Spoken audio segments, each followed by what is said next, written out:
Certains appellent cela de l'agitation, d'autres de mélancolie. Mais c'est plus ancien que tout diagnostic moderne. Ce n'est pas de la dépression, ni un manque de but. C'est un écho, un souvenir oublié qui persiste à faire mal comme s'il venait d'être arraché. Khalil Gibran a vécu 20 ans avec cette faim sans nom. Une soif silencieuse et vorace qu'aucun livre, aucun voyage, aucune conversation humaine ne pourrait étancher. C'est la faim de l'âme pour son origine.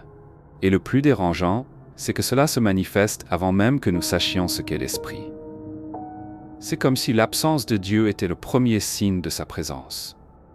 Gibran, comme beaucoup, a essayé de le remplir de mots, de beauté, d'art. Mais il a appris très tôt, l'inspiration chante.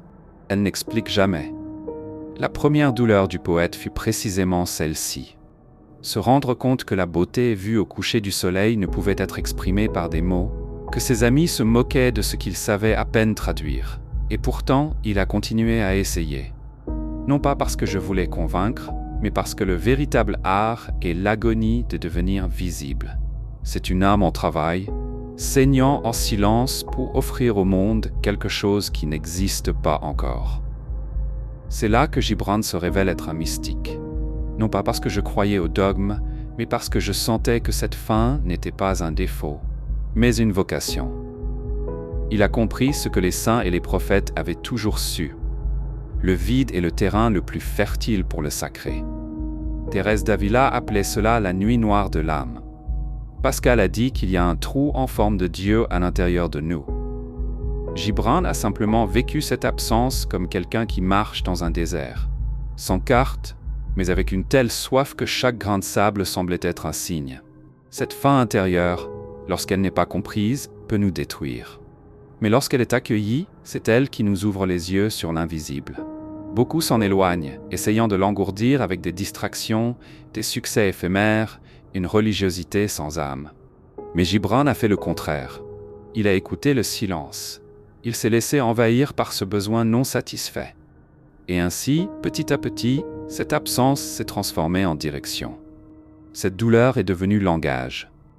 La faim est devenue un chemin, car l'esprit ne commence pas par la foi, mais par le manque. Et c'est exactement là que commence le voyage silencieux, au point où tout semble n'avoir aucun sens, mais quelque chose en nous refuse d'abandonner la recherche. Mais tous les déserts ne sont pas silencieux. Il y a ceux en qui le vent porte une voix qui ne vient pas de l'extérieur, mais qui monte comme une source du plus profond de la poitrine. Gibran n'a pas trouvé Dieu comme on découvre une idée. Dieu ne lui est pas apparu comme une théorie, une doctrine ou un système. Il n'y avait pas d'étiquette, c'était de l'extase.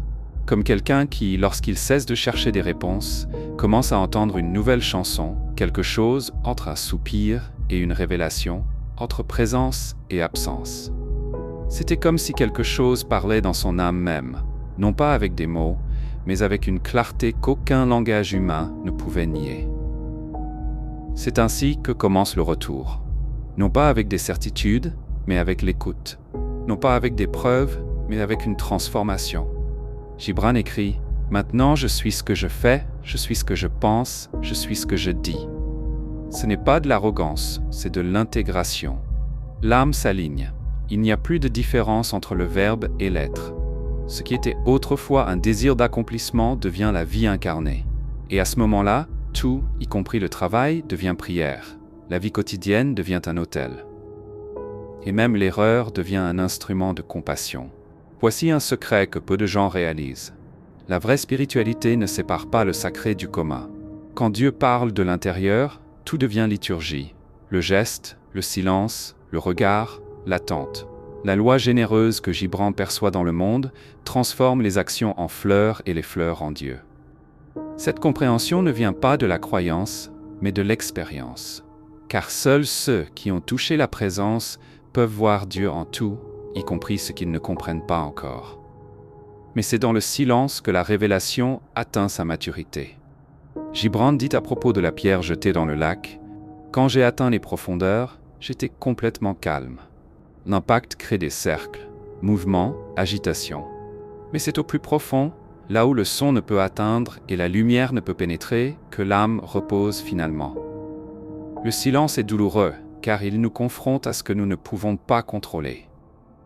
Mais c'est seulement en lui que les choses prennent véritablement forme. Le bruit de l'esprit cède la place à l'écoute de l'esprit. Et dans cette écoute, il n'y a pas d'urgence. Attends un peu. Nietzsche, si opposé au christianisme institutionnel, disait « Et ceux qu'on voyait danser étaient jugés fous par ceux qui n'entendaient pas la musique. » Gibran a écouté cette musique. Cela ne venait pas de l'extérieur, cela venait de l'invisible qui vivait en lui. Et ce son a tout transformé. Dès lors, son âme commença à enseigner à son corps. L'intuition a commencé à guider les choix. Et même les jours les plus ordinaires, l'éternité pouvait être aperçue, comme quelqu'un qui se cache par pudeur, mais qui veut être vu. Et quand cela arrive, il n'y a plus besoin de prouver quoi que ce soit. L'existence suffit. Être suffit.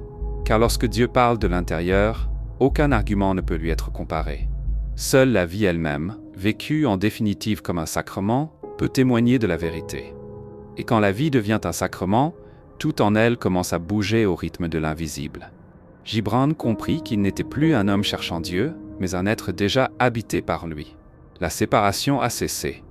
Ce qui était autrefois une recherche est devenu un sentiment d'appartenance, non pas comme une fin, mais comme un début.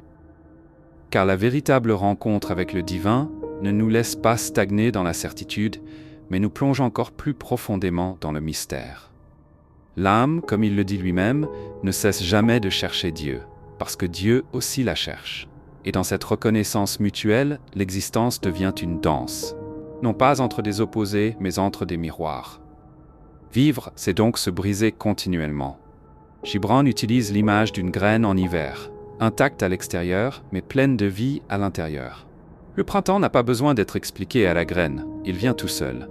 Et quand il arrive, la pousse brise la coquille sans crainte. Car la vraie foi n'est pas l'absence de doute, mais le courage de s'épanouir malgré lui. La vie exige cette audace sacrée. S'ouvrir, ne pas contrôler, s'abandonner à l'inconnu avec la confiance de quelqu'un qui sait que le mystère aime aussi.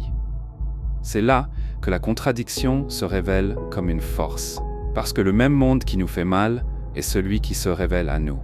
La même existence qui nous refuse des réponses nous offre des signes. Gibran a compris qu'aimer la vie avec tout ce qu'elle comporte, y compris ce qui nous échappe, est la seule croissance qui compte vraiment. La vie n'est pas un obstacle à surmonter pour atteindre Dieu. Elle est le chemin lui-même, le temple vivant, la liturgie incarnée de la présence. Et le plus sublime, quand on vit comme ça, rien n'est perdu. Ni erreur, ni doute, ni silence. Tout est racheté, tout est graine. Et l'âme qui apprend à voir le sacré dans l'instant cesse de craindre l'avenir. Parce qu'il comprend que le futur n'est que le présent qui n'a pas encore été touché par l'éternité. L'éternité qui vit déjà en nous. Gibran n'a laissé aucune formule. Aperçu de gauche, graine, des cercles dans l'eau. Et chaque mot qui émerge de son silence est une invitation au nôtre.